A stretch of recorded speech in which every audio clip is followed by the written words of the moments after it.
ಓಂ ಭಾಗವತ ಸಂಪ್ರಮೋದ ಶ್ರೋತೃಗಳಿಗೆ ಸುಸ್ವಾಗತ. ಈ ಹಿಂದೆ 31ನೆಯ ಎಪಿಸೋಡ್ನಲ್ಲಿ ಸುಮಾರು 416 ಪ್ರಶ್ನೆಗಳವರೆಗೆ ಚಿಂತನೆಯನ್ನು ನಡೆಸಿದ್ವಿ. ಇದೀಗ 32ನೇ ಎಪಿಸೋಡ್ನಿಂದ ಅಂದರೆ 417ನೇ ಪ್ರಶ್ನೆಯಿಂದ ಮುಂದಿನ ಪಾಠವನ್ನು ಮುಂದುವರಿಸೋಣ. ಹಿಂದೆ ವೃಕಾಸುರ ಸಂಹಾರವನ್ನು ಭಗವಂತ ಮಾಡಿ ಶಿವನನ್ನು ರಕ್ಷಿಸಿದ, ಆ ಮೂಲಕ ಹರಿ ಸರ್ವೋತ್ತಮತ್ವವನ್ನು ಸ್ಥಾಪನೆ ಮಾಡಿದ ಅನ್ನೋ ಮಾತನ್ನು ಅಲ್ಲಿ ಉಲ್ಲೇಖ ಮಾಡಲಾಗಿತ್ತು. ಈ ಹರಿ ಸರ್ವೋತ್ತಮತ್ವವನ್ನು ಮತ್ತೊಂದು ರೀತಿಯಿಂದ ವ್ಯಾಸರು ಸಮರ್ಥನೆ ಮಾಡಿದ್ದಾರೆ. ಸರಸ್ವತಿ ನದಿಯ ದಡದಲ್ಲಿ ಋಷಿಮುನಿಗಳೆಲ್ಲ ಸತ್ರಯಾಗವನ್ನು ಕೈಗೊಂಡಿದ್ದರು. ಅಲ್ಲಿಗೆ ಬರ್ತಾರೆ ಭೃಗು ಮಹರ್ಷಿಗಳು. ಅವರು ಒಂದು ಪ್ರಶ್ನೆ ಕೇಳ್ತಾರೆ, ಅಲ್ಲ ನೀವು ಯಾಗ ಮಾಡ್ತಾ ಇದ್ದೀರಿ ಸರಿ, ಈ ಯಾಗ ಫಲವನ್ನು ಯಾರು ಸ್ವೀಕಾರ ಮಾಡ್ತಾರೆ? ಕೋ ಭುಂಕ್ತೆ ಯಜ್ಞ ಫಲಂ ಕಸ್ಮೈ ದೇವಾಯ ಅರ್ಪ್ಯತೆ, ಯಾರಿಗೆ ಅರ್ಪಿಸ್ತೀರಿ ಈ ಫಲವನ್ನು? ತ್ರಿಮೂರ್ತಿಗಳಲ್ಲಿ ಯಾರು ಸರ್ವೋತ್ತಮರು? ಹೀಗೆಲ್ಲ ಕೇಳಿದ್ದಾರೆ. ಋಷಿಗಳಿಗೆ ಗೊತ್ತು, ಆದರೆ ನಮ್ಮಂತರಿಗೋಸ್ಕರ ತಿಳಿಸೋಕೋಸ್ಕರ ಆ ಪ್ರಶ್ನೆಯನ್ನು ಅಲ್ಲಿ ಮಾಡಿರ್ತಕ್ಕಂಥದ್ದು. ಆಗ ಅವರಿಗೆ ಹೇಳಿದರು, ಆ ಕೆಲಸ ಒಪ್ಪಿಸಿಬಿಟ್ರು, ದಯವಿಟ್ಟು ನೀವೇ ಬ್ರಹ್ಮ ವಿಷ್ಣು ಮಹೇಶ್ವರ ತ್ರಿಮೂರ್ತಿಗಳಲ್ಲಿ ಯಾರು ಶ್ರೇಷ್ಠರು ಸ್ವಲ್ಪ ತಿಳಿದು ನಮಗೆ ತಿಳಿಸ್ರಿ. ಅದನ್ನು ಪರೀಕ್ಷೆ ಮಾಡಲಿಕ್ಕೋ ಕನ್ಫರ್ಮ್ ಮಾಡಲಿಕ್ಕೋ ಹೊರಟಿದ್ದಾರಂತೆ ಭೃಗು ಮಹರ್ಷಿಗಳು. ಮೊದಲು ಬ್ರಹ್ಮಲೋಕಕ್ಕೆ ಬರ್ತಾರೆ. ಬ್ರಹ್ಮನ ಬಳಿಗೆ ಬಂದರು ಯಾರು? ಭೃಗುಮುನಿ. ಬ್ರಹ್ಮನ ಕ್ಷಮಾಗುಣವನ್ನು ಪರೀಕ್ಷೆ ಮಾಡಲಿಕ್ಕೋಸ್ಕರ ಬ್ರಹ್ಮನ ಸ್ತೋತ್ರ ಮಾಡಲಿಲ್ಲ, ಹೊಗಳಿಲ್ಲ, ಸುಮ್ಮನೆ ನಿಂತರು. ಏನು ಮಾಡ್ತಾನೆ ನೋಡೋಣ ಅಂತ. ಬ್ರಹ್ಮ ಸಿಟ್ಟು ಬಂತವನಿಗೆ. ಬಂದು ಸ್ವಲ್ಪ ಹೊಗಳ್ಬೇಕಲ್ಲ, ಇವನು ಹೊಗಳಲೇ ಇಲ್ಲ. ಭೃಗು ಸಿಟ್ಟು ಬಂತವನಿಗೆ. ಆದರೂ ಶಾಂತನೂ ಆದ ಬ್ರಹ್ಮದೇವ. ಭೃಗು ಅಂದ್ಕೊಂಡ ಇವನಲ್ಲಿ ಕ್ಷಮಾಗುಣ ಇಲ್ಲ, ಸಿಟ್ಟು ಬಂತಲ್ಲ, ಹೊಗಳಿಲ್ಲ ಅಂಥೇಳಿ ಅಲ್ಲಿಂದ ನಡೆದ ಕೈಲಾಸಕ್ಕೆ. ಅಲ್ಲಿ ಮಹಾದೇವರು ಸಹೋದರ ಬಂದಿದ್ದಾನೆ ಅನ್ನೋ ಕಾರಣಕ್ಕೋಸ್ಕರ ಆಲಿಂಗನಕ್ಕೆ ಮುಂದಾಗಿದ್ದಾರೆ ಯಾರು? ಮಹಾದೇವರು. ಇಲ್ಲೂ ಸಹಿತ ಶಿವನ ಕ್ಷಮಾಗುಣವನ್ನು ಪರೀಕ್ಷೆಗೋಸ್ಕರ ಭೃಗು ಮಹರ್ಷಿ ಶಿವನ ಆಲಿಂಗನವನ್ನು ಒಪ್ಪಲಿಲ್ಲ, ಬೇಡ ಅಂತ ನಿರಾಕರಿಸಿಬಿಟ್ರು. ಸಿಟ್ಟು ಬಂತು ಶಿವನಿಗೆ. ಶಿವ ಎತ್ತೇ ಬಿಟ್ಟ, ಕತ್ತರಿಸಿ ಹಾಕ್ತಾನೆ ನಾನು ತಗೊಂಡು ಅಂತ ಪಾರು ಸಮಾಧಾನ ಮಾಡಿದ್ದಾಳಂತೆ ಶಿವನನ್ನು. ಅಲ್ಲಿ ನೇರವಾಗಿ ವೈಕುಂಠಕ್ಕೆ ಬರ್ತಾರೆ ಯಾರು? ಭೃಗು ಮಹರ್ಷಿಗಳು. ವಿಷ್ಣು ಲಕ್ಷ್ಮಿಯ ತೊಡೆಯ ಮೇಲೆ ತಲೆಯಿಟ್ಟು ಮಲಗಿದ್ದ. ಅದನ್ನು ಕಂಡ, ಸಿಟ್ಟು ಬಂತು. ಬಂದು ನೇರವಾಗಿ ವಿಷ್ಣುವಿನ ಎದೆಗೆ ಒದ್ದೇ ಬಿಟ್ಟರು ಯಾರು? ಭೃಗು ಮಹರ್ಷಿಗಳು. ಕೂಡಲೇ ಭಗವಂತ ಎದ್ದ, ಅಯ್ಯೋ ರಾಮ, ಏನ್ರಿ ಗುರುಗಳೇ, ವಜ್ರ ದೃಢತರಂ ವಿದ್ಧಿ, ಈ ನನ್ನ ಎದೆ ಅಂದರೆ ವಜ್ರಕ್ಕಿಂತಲೂ ಕಠಿಣ, ದೇವಾಸುರ ಅಭೇದ್ಯ, ಇಂಥ ಕಲ್ಲು ವಜ್ರನೋ ಆಗಿರತಕ್ಕಂಥ ಗಟ್ಟಿಮಯವಾದ ಈ ದೇಹಕ್ಕೆ ತಾವು ಪಾದಸ್ಪರ್ಶ ಮಾಡಿದ್ದೀರಿ, ಆ ಕಾಲು ಎಷ್ಟು ನೋವಾಯಿತು ಯಾರಿಗೆ ಗೊತ್ತು? ಅಯ್ಯೋ ರಾಮ ಅಂತ ಹೇಳಿ ಬಿಸಿನೀರನ್ನು ತಂದು ಆ ಮುನಿಯ ಪಾದವನ್ನು ಪ್ರಕ್ಷಾಳನೆ ಮಾಡಿ ಪಾದೋದಕವನ್ನು ಪ್ರೋಕ್ಷಣೆ ಮಾಡಿಕೊಂಡು ಸಮಾಧಾನಪಡಿಸಿದ್ದಾನಂತೆ ಮುನಿಯನ್ನು. ಭಗವಂತನ ಎದೆಗೆ, ಅದು ಲಕ್ಷ್ಮೀ ವಾಸ ಮಾಡತಕ್ಕಂಥ ಸ್ಥಳ, ಎದೆಯಲ್ಲಿ ಯಾವಾಗಲೂ ಕೂಡ. ಇವತ್ತೇನು ಮುನಿ ಪಾದಸ್ಪರ್ಶ ಎದೆಗಾಯಿತು, ಹೆಜ್ಜೆ ಗುರುತೇನು ಬಂತು, ಭಗವಂತ ಹೇಳ್ತಾನಂತೆ, ಇಂದಿನಿಂದ ಇದೇ ನಿಮ್ಮ ಪಾದದ ಹೆಜ್ಜೆಯ ಗುರುತು ಶ್ರೀವತ್ಸ ಅನ್ನುವ ಹೆಸರಿನಿಂದ ಪ್ರಸಿದ್ಧವಾಗಲಿ ಅಂತ ಭಗವಂತ ಹೇಳಿ ಸತ್ಕಾರವನ್ನು ಮಾಡಿದ್ದಾನೆ. ಭೃಗುಮುನಿ ಆವಾಗ ಸಂತೋಷಗೊಂಡ. ಖರೇ ದೇವರು ಅಂದರೆ ಹಿಂಗಿರ್ಬೇಕು ನೋಡಪ್ಪ, ಎಷ್ಟು ವಿನಯ, ಎಷ್ಟು ಸೌಜನ್ಯ, ಅಬ್ಬಬ್ಬಬ್ಬಬ್ಬಬ್ಬ,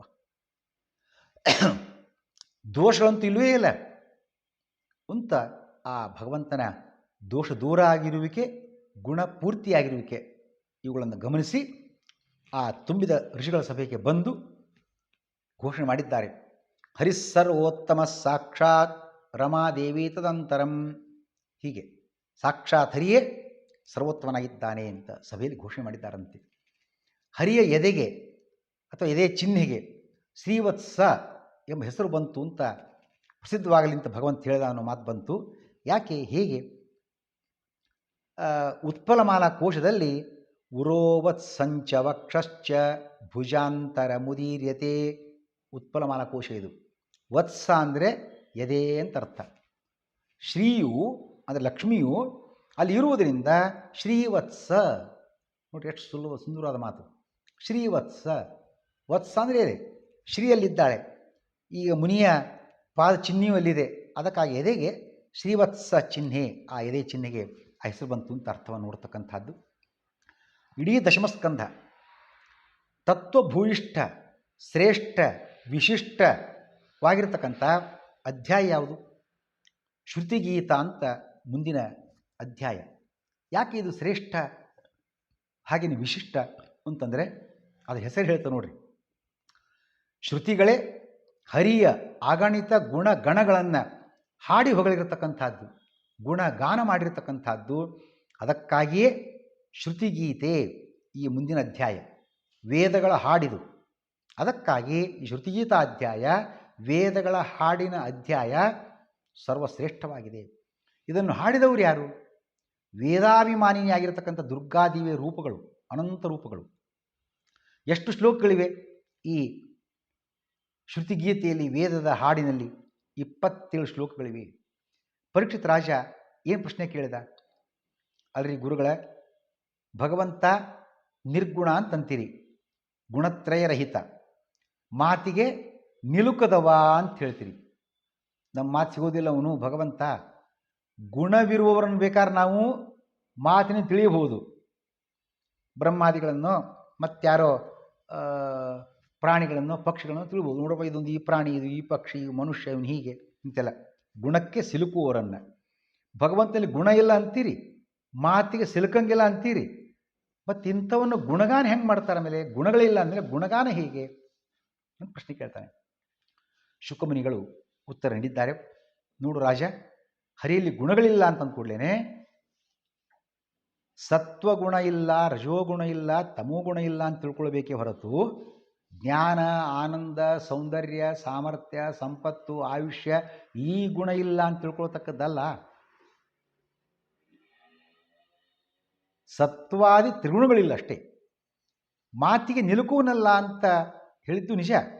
ಏನು ಹಾಗಂದರೆ, ಇವತ್ತು ಎತ್ತನ್ನು, ಎಮ್ಮೆಯನ್ನು, ಮತ್ತಾವುದೋ ಪ್ರಾಣಿಯನ್ನು, ಪಕ್ಷಿ ಅಂತಂದು ತೋರಿಸ್ಬೋದು. ನೋಡಪ್ಪ, ಇದು ಎತ್ತು, ಇದು ಎಮ್ಮೆ ಅಂತ. ಹಂಗೆ ದೇವರನ್ನು ತಂದು ತೋರಿಸ್ಲಿಕ್ಕೆ ಆಗೋದಿಲ್ಲ. ಯಾಕೆಂದರೆ ಅವನ ಕಣ್ಣಿಗೆ ಕಾಣಿಸೋದಿಲ್ಲ. ಹಾಗಾಗಿ ಸಾಮಾನ್ಯ ಮಾತುಗಳಿಗೆ ಅವನು ನಿಲುಕದಿರುವುದು ಈ ಕಾರಣಕ್ಕಾಗಿ.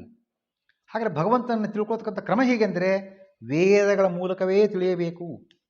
ಆದರೂ ಅವನ ಅನಂತ ಗುಣ, ಅನಂತ ಮಹಿಮ ಆಗಿದ್ದರಿಂದ ಸಂಪೂರ್ಣ ತಿಳ್ಕೊಂಡು ಮುಗಿಸ್ತೇವೆ ಅಂತ ಅನ್ಲಿಕ್ಕಾಗೋದಿಲ್ಲ.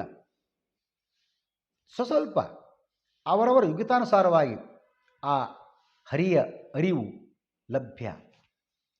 ವೇದ ಹೊರಟದ್ದೇ ಮುಖ್ಯ ಉದ್ದೇಶ. ಯಾರು ಒದ್ದಾಡ್ತಾ ಇದ್ದಾರೆ ಸಂಸಾರದಲ್ಲಿ? ತೇಷಾಂ ದುಃಖ ಪ್ರಹಾಣಾಯ ಶ್ರುತಿರೇಷಾ ಪ್ರವರ್ತತೆ. ಸಂಸಾರದಲ್ಲಿ ಜನರು ದುಃಖಗೊಂಡಿದ್ದಾರೆ. ನಾನಾ ಚಿಂತೆ, ತ್ರಾಸು, ಒದ್ದಾಟ, ಅಡಚಣೆ, ನೋವು, ಸಾವು, one and all, each and everything. ಏನು ಒಂದು ಸಮಸ್ಯೆ.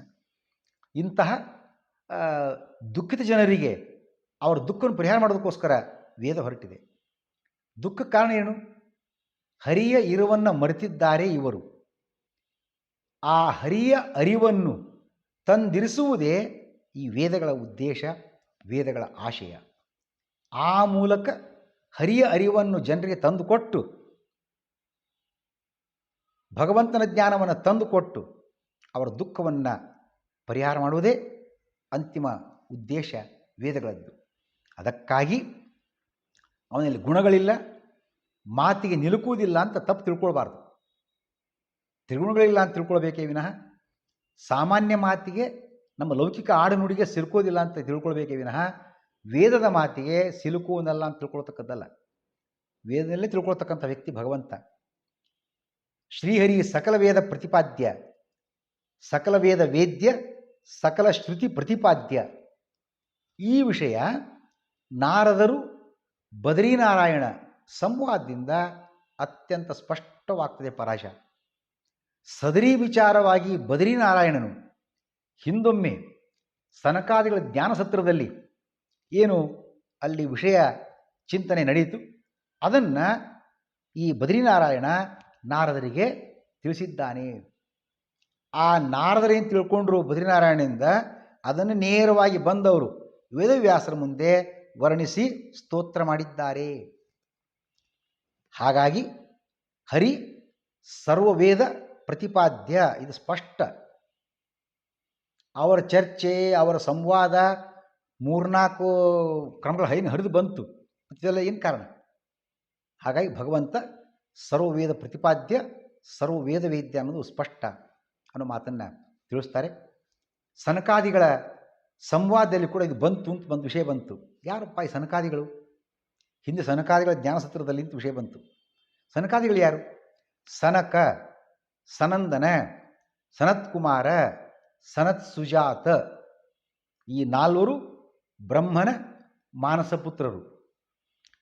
ಪರಮಹಂಸರು ಅಂದರೆ ಸನ್ಯಾಸಿಗಳು, ಉನ್ನತ ಜ್ಞಾನಿಗಳು. ಚಿಕ್ಕ ವಯಸ್ಸಿನವರು ಉನ್ನತ ಜ್ಞಾನಿಗಳು. ಈ ಸನಕಾದಿಗಳು ಎಲ್ಲಿ ಜ್ಞಾನಸತ್ರ ಕೈಗೊಂಡಿದ್ದರು? ಜನಲೋಕದಲ್ಲಿ. ಶ್ರೀಕೃಷ್ಣಾರ್ಪಣಮಸ್ತು.